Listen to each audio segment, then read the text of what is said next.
Hi everyone, solid state कर रहे थे हम लोग और लास्ट लेक्चर में क्रिस्टल डिफेक्ट को समाप्त किए थे। जितने भी टाइप के क्रिस्टल डिफेक्ट हो सकते थे और उस डिफेक्ट के आधार पे क्या कंसिक्वेंस आ रहा था क्रिस्टल को लेकर के, इन सारी बातों का काफ़ी डिटेल डिस्कशन और कुछ न्यूमेरिकल प्रॉब्लम्स भी थे उससे रिलेटेड, उसको भी कर चुके थे हम लोग। तो नेक्स्ट टॉपिक है electrical properties of solids. Solid के इलेक्ट्रिकल प्रॉपर्टीज मतलब कि इलेक्ट्रिकल कंडक्टिविटी की बात करने वाले हैं हम लोग कि किसी भी सॉलिड मटेरियल से इलेक्ट्रिक करंट पास करेगा या नहीं, या करेगा भी तो किस आधार पे करेगा, या नहीं करेगा तो क्यों नहीं इलेक्ट्रिसिटी कंडक्ट करेगा वह सॉलिड, इसके बारे में बेसिक से हम लोग चलते हैं। इलेक्ट्रिक करंट के बारे में हम लोग क्या जानते हैं? इलेक्ट्रिक करंट के बारे में हम लोग जानते हैं flow of charge per unit time भी लेते हैं, flow of charge per unit time. ऐसा I बराबर Q बाई टी, तो Q बराबर आई टी करके लिखते हैं हम लोग ऐसा। इसका मतलब हुआ कि किसी भी सब्सटेंस से पर यूनिट टाइम में जितना चार्ज फ्लो करेगा वह चार्ज का मैग्नीट्यूड ही कहीं ना कहीं इलेक्ट्रिसिटी कंस्टिट्यूट करता है, इलेक्ट्रिसिटी कहलाता है। तो मेन पॉइंट अब यहाँ से आता है कि यह जो चार्ज फ्लो करेगा उस सब्सटेंस से, तो इस चार्ज को फ्लो करने के लिए उसमें कोई ना कोई मीडियम होना चाहिए। जैसे हम बोल रहे हैं या कोई भी व्यक्ति बोलता है तो बोलने के बाद उसका साउंड जो है किसी दूसरे को सुनाई देता है, मतलब कि उसका साउंड जो है साउंड वेव वह आगे प्रोपगेट कर रहा है, बढ़ रहा है। तो यह साउंड वेव जो आगे बढ़ रहा है, ऑब्वियसली इसको आगे बढ़ने के लिए जो है ना कुछ मीडियम है बीच में, और वह मीडियम एयर है। एयर के थ्रू ही वह साउंड वेव आगे बढ़ता है, आवाज़ पूरा फैलता है चारों तरफ। वैक्यूम में जाकर के बोलोगे तो ऑब्वियसली वहाँ आवाज़ किसी को सुनाई नहीं देने वाला है, क्योंकि वहाँ उस आवाज़ को आगे बढ़ाने के लिए कोई स्पेसिफिक मीडियम है नहीं। तो उसी प्रकार से जब भी किसी मटेरियल से चार्ज फ्लो करता है तो चार्ज का फ्लो करना तो इलेक्ट्रिक करंट कहलाया, लेकिन उस चार्ज को फ्लो करने के लिए कोई ना कोई मीडियम होना ज़रूरी है, बेहद ज़रूरी है कोई ना कोई मीडियम होना वहाँ। और यह मीडियम हो सकता है either negatively charged electrons, positively charged holes, या फिर नेगेटिव पॉजिटिव आयंस। बेसिकली ये तीन प्रकार के मीडियम होते हैं चार्ज का फ्लो करने के लिए। मतलब जो चार्ज फ्लो करेगा उस सब्सटेंस से या तो नेगेटिवली इलेक्ट्रॉन्स के थ्रू, पॉजिटिवली चार्ज होल्स के थ्रू, या फिर नेगेटिव पॉजिटिव आयंस के थ्रू। इन्हीं में से किसी एक मीडियम का इस्तेमाल करके करंट पास करेगा सब्सटेंस से, और फिर वह इलेक्ट्रिकल कंडक्टर कहलाने वाला है। तो यहाँ से अब सिंपल सा मतलब हो गया कि चार्ज फ्लो करना तो ठीक है, लेकिन सबसे ज़्यादा ज़रूरी है कि उस चार्ज को फ्लो करने के लिए जो मीडियम चाहिए वह मीडियम है या नहीं है उस सब्सटेंस के अंदर। तो इसका मतलब हुआ कि कोई भी सब्सटेंस इलेक्ट्रिसिटी कंडक्ट तभी करेगा जब उसके अंदर इनमें से कोई एक चीज़ हो। इलेक्ट्रॉन तो अब सबके अंदर है, तो इलेक्ट्रॉन रहने से नहीं होगा, बल्कि ये इलेक्ट्रॉन मोबाइल होने चाहिए, फ्री होने चाहिए। एटम के अंदर न्यूक्लियस के एनवायरनमेंट में नहीं होना चाहिए। न्यूक्लियस के एनवायरनमेंट में यदि इलेक्ट्रॉन है तो फिर उसका रहने या ना रहने से कोई फ़र्क नहीं पड़ता है। आयंस हैं तो वे फ्री होने चाहिए, होल्स का भी वही सिचुएशन है ऐसा। अब जो सॉलिड्स होते हैं, तो सॉलिड के लिए जो इलेक्ट्रिकल कंडक्टिविटी ऑब्जर्व किया गया है एक्सपेरिमेंटल वैल्यू, वह जनरली वैरी करता है 10⁻⁻20 से 10⁻7। इस रेंज में इलेक्ट्रिकल कंडक्टिविटी होता है, या ओम इन्वर्स मीटर इन्वर्स में है ऐसा। तो इस रेंज में जो है ना इलेक्ट्रिकल कंडक्टिविटी होता है किसी भी सब्सटेंस का। सॉलिड पढ़ रहे हम लोग तो उसी का लेकर के चले, और इसी कंडक्टिविटी के आधार पे, चूँकि कंडक्टिविटी यहाँ एक स्पेसिफाइड वैल्यू नहीं है बल्कि वह एक रेंज में है, तो स्पेसिफाइड वैल्यू या स्पेसिफाइड रेंज के आधार पे जो है फिर से सब्सटेंस को डिवाइड किया गया है इलेक्ट्रिकल कंडक्टिविटी के आधार पे।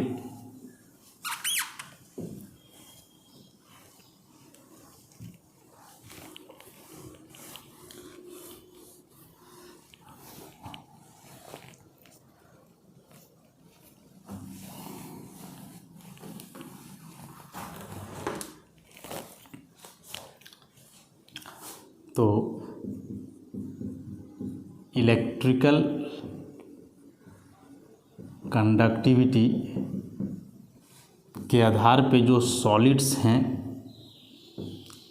इनको अलग अलग क्लास में रखा गया है, जिसमें से सबसे पहला है इंसुलेटर्स,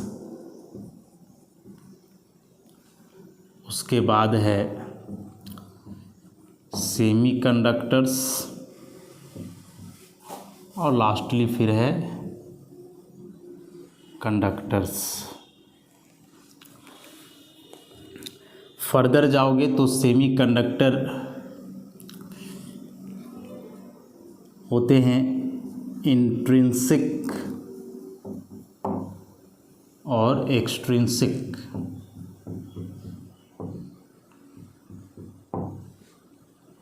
फिर आगे बढ़ोगे तो एक्सट्रिंसिक भी दो टाइप के होते हैं, एन टाइप सेमीकंडक्टर,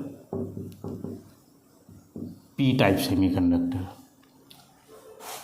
कंडक्टर्स में भी दो है, मेटेलिक कंडक्टर और दूसरा होना है इलेक्ट्रोलाइटिक कंडक्टर्स, इलेक्ट्रोलाइटिक कंडक्टर्स। तो इलेक्ट्रिकल प्रॉपर्टी के आधार पे एक क्लासिफिकेशन है।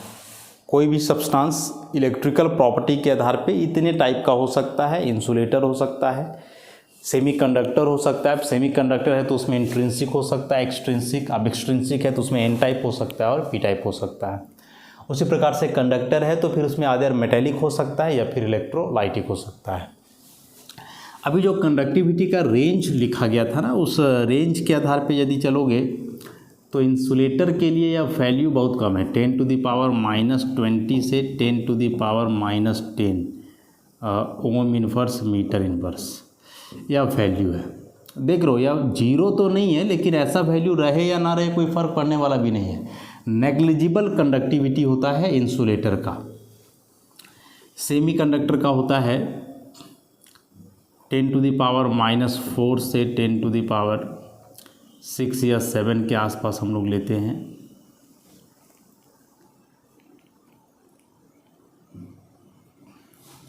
और कंडक्टर का तो सबसे अधिक होना है वैल्यू, जाहिर सी बात है।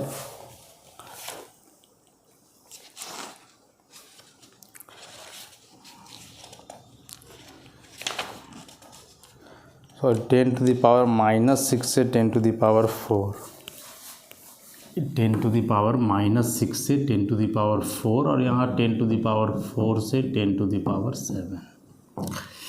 यूनिट समय वही है, ओम इन्वर्स मीटर इन्वर्स। तो सबसे पहले तो इस कंडक्टिविटी रेंज को आप याद रखोगे, एग्जामिनेशन में आता है। और यह वैल्यू थोड़ा बहुत वैरी हो सकता है, अलग अलग बुक्स में देखोगे थोड़ा बहुत वेरिएबल हो सकता है। वैल्यू हो सकता है -10 की जगह -11 हो या -9 हो, तो उसको अपने हिसाब से लेकर के चलना है। एक नॉर्मल सा कोई वैल्यू को याद रखना है।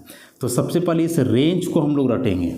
ऐसा एग्जाम में अलग से आता है कि एक कंडक्टर का कंडक्टिविटी रेंज क्या है, तो 10⁻4 to 10⁻7 ohm inverse metre inverse conductivity का यूनिट है ऐसा। अब हम लोग सबको एक एक करके डिटेल में पढ़ेंगे इसमें, इंसुलेटर हो या सेमीकंडक्टर हो, कंडक्टर हो, कुछ भी, सबको एक एक करके डिटेल में पढ़ना है।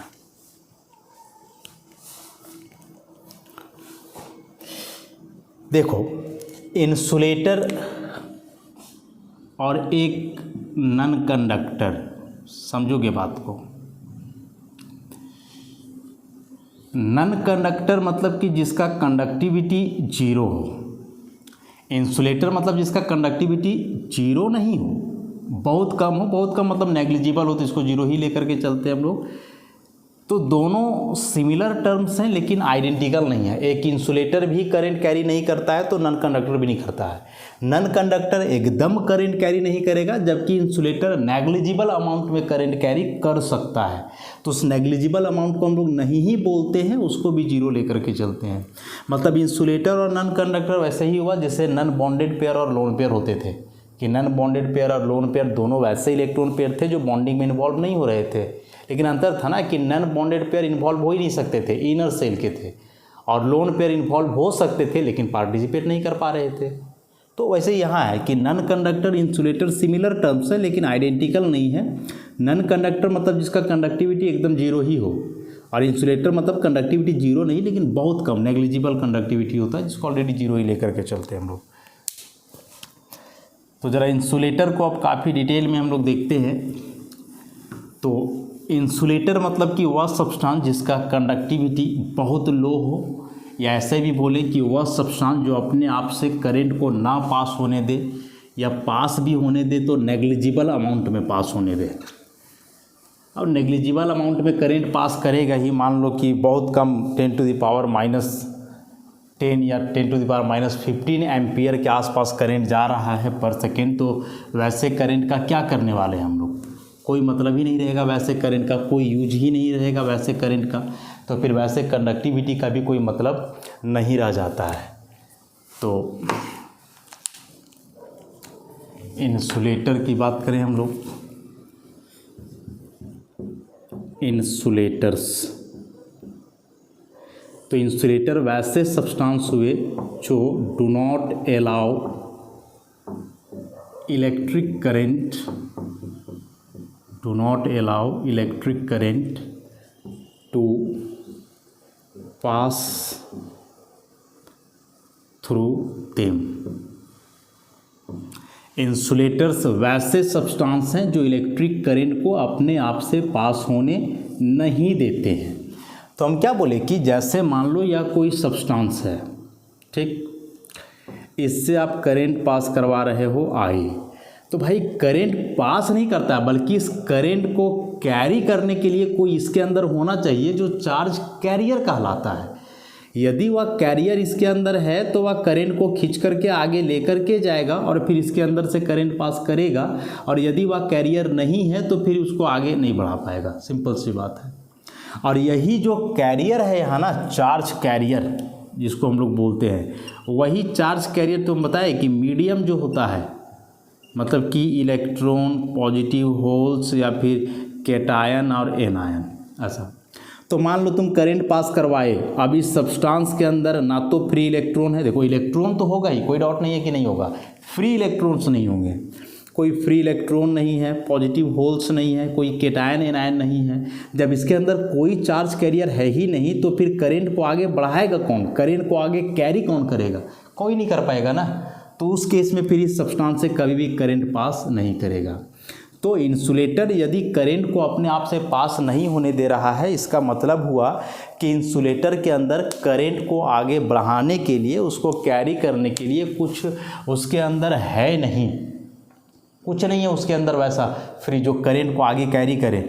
मतलब कि एक इंसुलेटर के अंदर ना तो फ्री इलेक्ट्रॉन्स होते हैं, ना तो पॉजिटिव होल्स होते हैं, ना ही फ्री कैटायन और एनायन होते हैं। हम सब में फ्री की बात कर रहे हैं, इलेक्ट्रॉन होगा ही होगा, ऐसा बात नहीं है कि नहीं होगा, लेकिन फ्री इलेक्ट्रॉन्स नहीं होंगे। फ्री इलेक्ट्रॉन का मतलब बता चुके हैं कि वह इलेक्ट्रॉन जो न्यूक्लियस के एनवायरनमेंट से दूर हो, मतलब एक एटम में वह नहीं हो, एटम से बाहर निकला हुआ कोई इलेक्ट्रॉन हो तब, ऐसा। तो ऐसे सब्सटेंस को फिर हम लोग इंसुलेटर बोल देते हैं। जैसे आएगा क्वेश्चन कि why insulators do not carry current या डू नॉट कंडक्ट इलेक्ट्रिसिटी, तो सिंपल से हम लोग बात बोलने वाले हैं कि insulators there is no free electron, there is no free cation और एनायन और any positive holes, that is there is no charge carrier. और जब कोई चार्ज कैरियर नहीं है तो फिर करंट पास होने का कोई सवाल ही नहीं होता है, कभी करंट पास नहीं होगा उससे। केमिकल बॉन्डिंग में जो है ना, हम लोग पढ़े थे मॉलिक्यूलर ऑर्बिटल थ्योरी, और मॉलिक्यूलर ऑर्बिटल थ्योरी के आधार पे मेटेलिक बॉन्ड को एक्सप्लेन किया गया था बैंड थ्योरी के रिस्पेक्ट में, तो उसको समझना बड़ा ज़रूरी है। बैंड थ्योरी,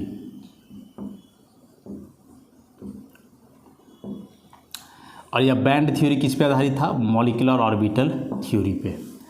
और मॉलिक्यूलर ऑर्बिटल थ्योरी के अनुसार क्या था इसको डिटेल में तो खैर हम लोग देख ही चुके हैं, बस अभी ज़रूरत पड़ेगा तो एक बार इसको याद दिलाते हैं। मान लेते हैं हम लोग कि सोडियम मेटल का कोई क्रिस्टल है, ठीक।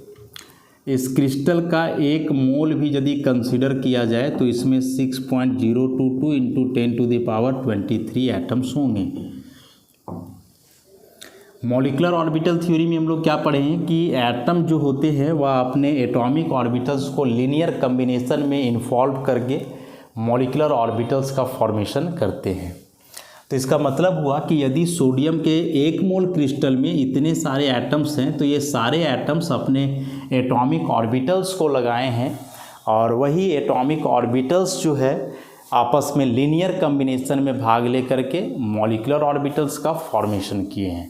ये सब बात हम लोग देख चुके हैं। अब इसी को यहाँ कैसे समझेंगे ज़रा देखोगे।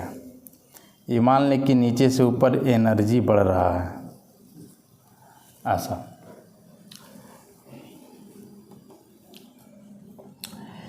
हम लोग करें कि सोडियम क्रिस्टल में मान लें हम लोग कि इतने एटम्स नहीं हैं, अभी 2 एटम्स हैं, ऐसा मान लिया जाए।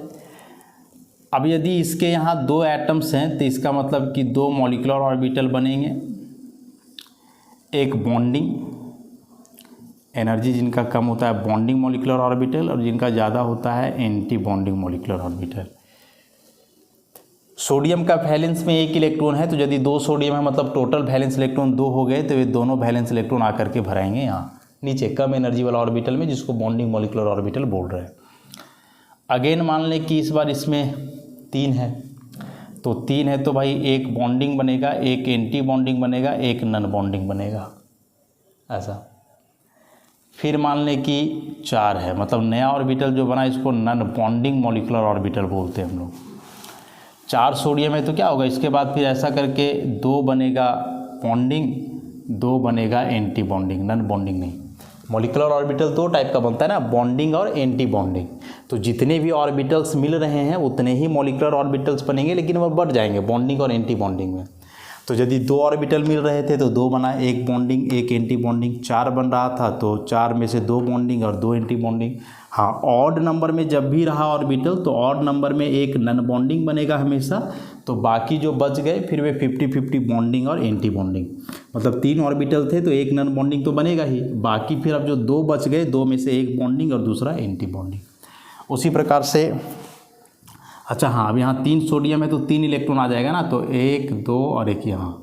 4 सोडियम है तो 4 वैलेंस इलेक्ट्रॉन, तो 2 और 2 4।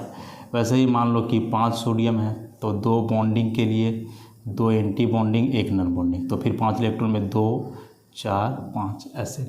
और इसी टाइप से तुम यदि लेते जाओगे कि मान लो इतने सोडियम के एटम्स प्रेजेंट हैं, सोडियम के n एटम्स प्रेजेंट हैं, तो ज़रा इमेजिन करो कि n तुम इतना भी लेते हो तो इतना मतलब समझ रहे हो कितने ऑर्बिटल्स होने वाले हैं सो। तो जब ये सब के लिए तुम ऑर्बिटल ड्रॉ करोगे तो ऐसे तो बहुत सारे ऑर्बिटल बन जाने हैं। देखो तो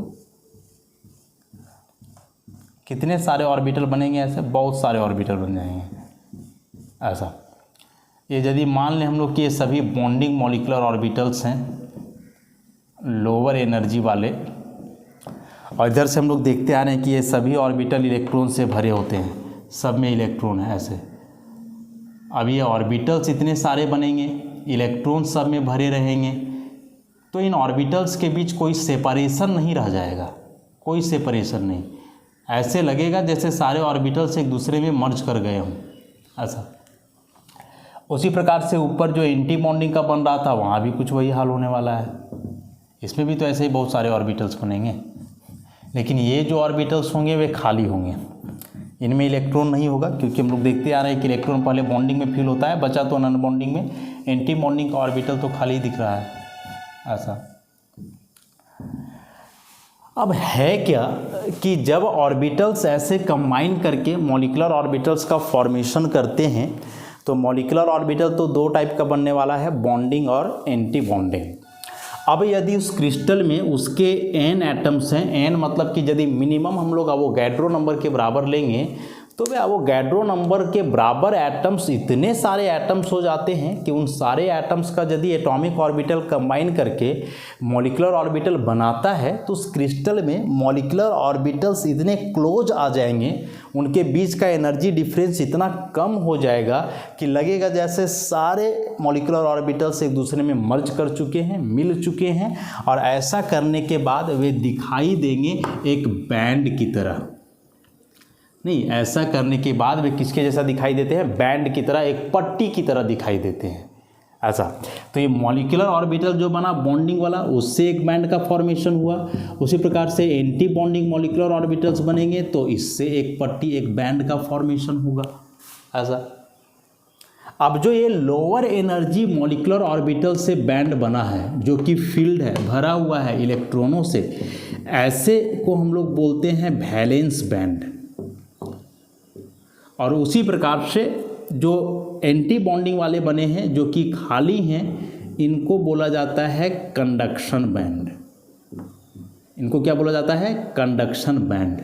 और ये कंडक्शन बैंड और वैलेंस बैंड के बीच में जो एनर्जी डिफरेंस या एनर्जी गैप होता है, या एनर्जी गैप ही कहलाता है, या इसी को हम लोग बैंड गैप बोलते हैं, या इसी को फॉरबिडेन एनर्जी गैप भी बोलते हैं।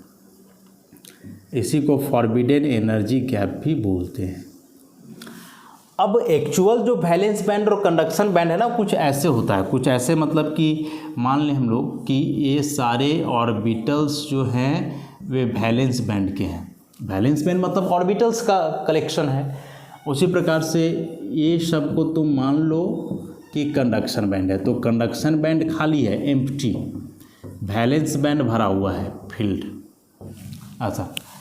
तो ये सारे फील्ड है ना, सबके सब भरे हुए हैं, दो दो करके इलेक्ट्रॉन सब में है ऐसा। तो सारे भरे हुए हैं, ठीक है। लेकिन यदि हम पूछें कि बताओ इन सबों में सबसे ज़्यादा एनर्जी कौन सा ऑर्बिटल का है, तो जो सबसे ऊपर है, मतलब किसका? Highest energy. इसलिए इसको हम लोग बोलते हैं highest occupied molecular orbital. Highest occupied molecular orbital, short में होमो। और यही होमो बेसिकली वैलेंस बैंड कहलाएगा यहाँ।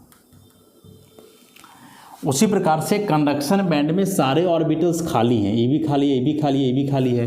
लेकिन यदि हम पूछें कि सब में एनर्जी सबसे कम किसका है, तो ऑब्वियसली सबसे कम इसका होगा जो सबसे नीचे है। तो इस ऑर्बिटल को बोलते हैं lowest unoccupied molecular orbital, LUMO. अरे लोवेस्ट का मतलब हुआ लोवेस्ट एनर्जी, और अनऑक्यूपाइड मॉलिक्यूलर ऑर्बिटल मतलब जिसमें कोई इलेक्ट्रॉन नहीं है। उसी प्रकार से यहाँ हाईएस्ट का मतलब हुआ हाईएस्ट एनर्जी, और ऑक्यूपाइड मॉलिक्यूलर ऑर्बिटल मतलब जिसमें इलेक्ट्रॉन भरा हुआ है। तो इलेक्ट्रॉन से भरा हुआ हाईएस्ट एनर्जी का मॉलिक्यूलर ऑर्बिटल होमो कहलाएगा, और बिल्कुल खाली कम मिनिमम एनर्जी का ऑर्बिटल लूमो कहलाएगा, लोवेस्ट अनऑक्यूपाइड मॉलिक्यूलर ऑर्बिटल। और यही होमो को जनरली हम लोग वैलेंस बैंड कर लेकर के चलते हैं, और लूमो को कंडक्शन बैंड। अब ये नहीं समझना है कि कंडक्शन बैंड में एक ही ऑर्बिटल है, वैलेंस बैंड में एक ही। अरे बैंड है मतलब कि वो ऑर्बिटल्स का कलेक्शन है, ऑर्बिटल का गैदरिंग है वहाँ। बस मेन कंसेप्ट को समझना था कि आखिर यह है क्या। तो समझ गए ना कि ऐसे ऑर्बिटल के मिलने से जो है वैलेंस बैंड का फॉर्मेशन होता है, कंडक्शन बैंड का फॉर्मेशन होता है। वैलेंस बैंड मतलब कि बॉन्डिंग मॉलिक्यूलर ऑर्बिटल्स का गैदरिंग, जिसका एनर्जी कम है, इलेक्ट्रॉनों से भरा होता है। कंडक्शन बैंड मतलब एंटी बॉन्डिंग मॉलिक्यूलर ऑर्बिटल्स का कलेक्शन, जिनका एनर्जी ज़्यादा है, अनऑक्यूपाइड होता है जनरली। और यह वैलेंस और कंडक्शन बैंड के बीच का जो एनर्जी डिफरेंस है दोनों के बीच, चूँकि नीचे से ऊपर एनर्जी बढ़ रहा है, तो यहाँ जो एनर्जी डिफरेंस होगा वो एनर्जी गैप, बैंड गैप, या इसी को फॉरबिडन एनर्जी गैप के नाम से हम लोग जानते हैं। इसी में एक टर्म बताया कि वैलेंस बैंड में ही वह मॉलिक्यूलर ऑर्बिटल जिसका एनर्जी सबसे अधिक है, भरा हुआ है इलेक्ट्रॉनों से, वह होमो कहलाएगा।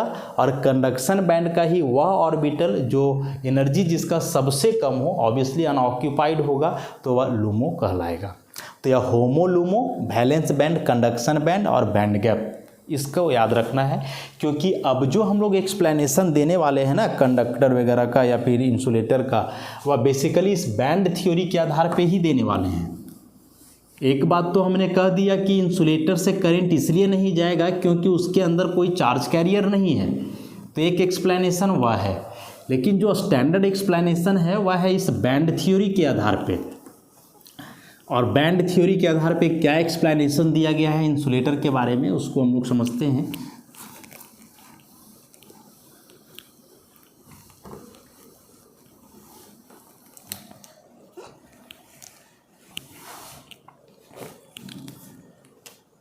तो इस बैंड थ्योरी के आधार पे एक इंसुलेटर का जो कहानी है वह कुछ इस प्रकार से है कि एक इंसुलेटर के अंदर जो वैलेंस बैंड होता है वह इलेक्ट्रॉनों से पूरी तरह भरा हुआ होता है। This is completely filled valence band. उसी प्रकार से कंडक्शन बैंड भी होना है जो बिल्कुल खाली होता है, कंप्लीटली वैकेंट कंडक्शन बैंड। और यह जो कंडक्शन बैंड और वैलेंस बैंड के बीच का जो एनर्जी गैप है बहुत ज़्यादा होता है, वेरी लार्ज एनर्जी गैप। तो अब यदि बैंड थ्योरी के टर्म में कोई पूछे कि भाई एक इंसुलेटर को डिफाइन करो क्या है, तो अब यहाँ से हम लोग ऐसे बोलने वाले हैं कि एक इंसुलेटर वह सब्सटेंस है जिसमें कंप्लीटली फिल्ड वैलेंस बैंड होता है, पूरी तरह से भरा हुआ valence band, completely vacant conduction band होता है, बिल्कुल खाली कंडक्शन बैंड, और उसमें एनर्जी गैप जो होता है इन दो बैंड्स के बीच वह बहुत ज़्यादा होता है। So an insulator contains completely filled valence band and completely empty or conduction band with a very large energy gap। शुरुआत में हम बोले थे कि इलेक्ट्रिसिटी तभी फ्लो करेगा जब उसमें करंट को कैरी करने के लिए कोई चार्ज कैरियर हो लेकिन वह सच में चार्ज कैरी करे, मतलब वह फ्री हो। ठीक, अब मान लो कि तुम इस इंसुलेटर से करंट पास करवा रहे हो। ठीक, ये पूरा इंसुलेटर का कहानी है, इसे करंट दिए हम लोग आई। अब इंसुलेटर के अंदर तो ऐसा दो चीज़ है, एक है वैलेंस बैंड, एक है कंडक्शन बैंड। कंडक्शन बैंड में तो कोई इलेक्ट्रॉन ही नहीं है, वैलेंस बैंड में इलेक्ट्रॉन्स हैं, लेकिन यह वैलेंस बैंड पूरी तरह से भरा हुआ है। तो मान लो कि इस करंट को लेकर के या इलेक्ट्रॉन इधर उधर होना चाहेगा तो होगा किधर, इसमें जगह तो नहीं ना है नो एम्प्टी स्पेस, कोई खाली जगह नहीं है। तो ठीक है, इलेक्ट्रॉन तक एक करंट पहुंचेगा तो इलेक्ट्रॉन चाहेगा कि हम लेकर के आगे बढ़े, तो कहाँ आगे बढ़ेगा, बगल में तो एकदम जगह नहीं है, जरा सा भी जगह नहीं है, पूरा का पूरा यह भरा हुआ है। तो इसमें इलेक्ट्रॉन पूरा है, खाली जगह नहीं है, तो इलेक्ट्रॉन का मूवमेंट इसमें पॉसिबल नहीं हो पाएगा। और इसमें तो इलेक्ट्रॉन ही नहीं है, जगह तो बहुत है लेकिन इसमें इलेक्ट्रॉन ही नहीं है, तो इलेक्ट्रॉन का मूवमेंट यहाँ भी पॉसिबल नहीं होगा। एक पॉसिबिलिटी था कि जब करंट जा रहा हो तो करंट भी एक प्रकार का एनर्जी का फॉर्म हुआ ना, इलेक्ट्रिकल एनर्जी। तो ऐसा हो सकता था कि इस इलेक्ट्रिकल एनर्जी से उसके मदद से या जो वैलेंस बैंड का इलेक्ट्रॉन है वह जंप कर जाता है, इसमें हो सकता है ना। इलेक्ट्रॉन को हम लोग जानते हैं कि इलेक्ट्रॉन को एनर्जी कहीं से मिलेगा तो जंप करके आगे बढ़ जाएगा, हायर एनर्जी सेल या ऑर्बिट जिसमें भी है उसमें चला जाएगा।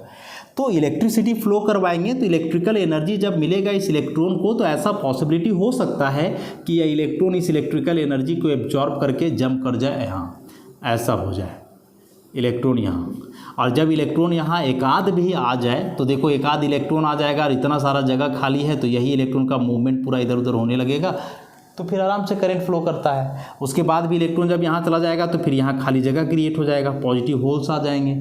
अब खाली जगह हो गया तो फिर अब अगल बगल वाला इलेक्ट्रॉन इधर उधर मूव कर सकता है।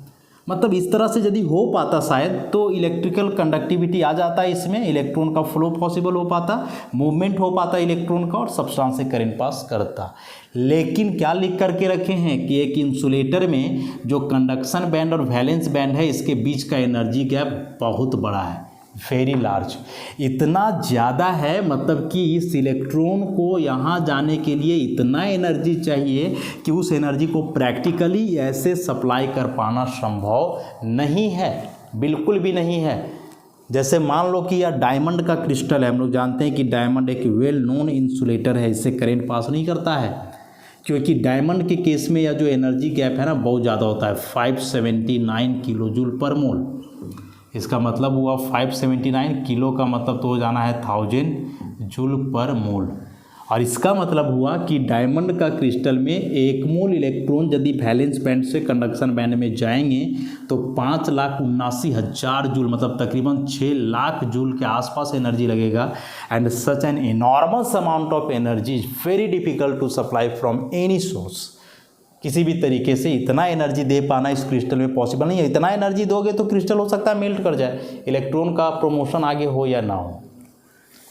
समझ रहे हो बात को? इंसुलेटर के प्रॉपर्टी को कंप्लीटली ऐसे ही हम लोग को समझना है कि पूरी तरह से भरा हुआ वैलेंस बैंड है, बिल्कुल खाली कंडक्शन बैंड है, इलेक्ट्रॉन का मूवमेंट कहीं नहीं पॉसिबल है। अब चूंकि दोनों के बीच का एनर्जी गैप इतना ज़्यादा है कि इलेक्ट्रॉन का प्रमोशन भी पॉसिबल नहीं है, मतलब ओवरऑल इलेक्ट्रॉन का मूवमेंट हो ही नहीं पाएगा कहीं भी, और इसलिए ऐसे सब्सटेंस से कभी भी करेंट पास नहीं करेगा। तो यह था इंसुलेटर का एक्सप्लेनेशन, और मेन एक्सप्लेनेशन यही बैंड थ्योरी के आधार पर ही देना है हम लोग को। तो ऐसे ही आगे फिर हम लोग सेमीकंडक्टर, कंडक्टर इन सारे को एक एक करके डील करेंगे। तो आज के लिए इतना ही, बाकी फिर नेक्स्ट लेक्चर से। धन्यवाद।